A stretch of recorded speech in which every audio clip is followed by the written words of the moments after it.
எல்லாருக்கும் வணக்கம். இப்போ நான் பண்ண போகிறது வந்து தனித்திறன். இது வந்து பிரெயின் ஜிம்முன்னு சொல்லுவாங்க. இது வந்து நம்ம வலது பக்க மூளை, இடது பக்க மூளை ரெண்டுமே நன்றாக செயல்படுவதற்கு இதை வந்து தினமும் காலையில் சின்னவங்கலேருந்து பெரியவங்க வரைக்கும் அனைவரும் பண்ணால் நம்ம வலது மூளை, இடது மூளை வந்து நல்லா செயல்படும். இதை வந்து நீங்கள் தொடர்ச்சியாக ரெகுலராக பண்ணுங்கள். ஃபஸ்ட்டு ப்ராக்டிஸ் பண்ணும்போது வராது, ஆனால் தொடர்ச்சியாக ப்ராக்டிஸ் பண்ணும்போது நல்லா வரும், ஈஸியாக வரும். ஒரு 5 இது நான் பண்ணியிருக்கேன், பாருங்கள். அதை கண்டினியூவாக ரெகுலராக ப்ராக்டிஸ் பண்ணிங்கன்னா அன்றைக்கி ஹோல் டே நமக்கு நல்லா ஆக்டிவாக இருக்கும், மைண்டு நல்லா அலர்ட்டாக இருக்கும், நைட்டில் நல்லா தூக்கமும் வரும். இதை வந்து ரெகுலராக நீங்கள் பண்ணுங்கள். ஒரு கை ஒரு வேலை செய்யும்போது இடது கை இன்னொரு வேலை செய்யும், இடது கை ஒரு வேலை செய்யும்போது வலது கை இன்னொரு வேலை செய்யும்.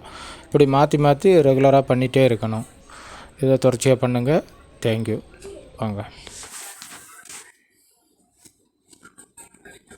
அவனே பனித்துளிய போல குணம் படைச்ச தென்னவனே, மஞ்சளிலே ஒரு நூலெடுத்து விண்ணுக்கும் மண்ணுக்கும் சம்பந்தம் உண்டுன்னு சொன்னது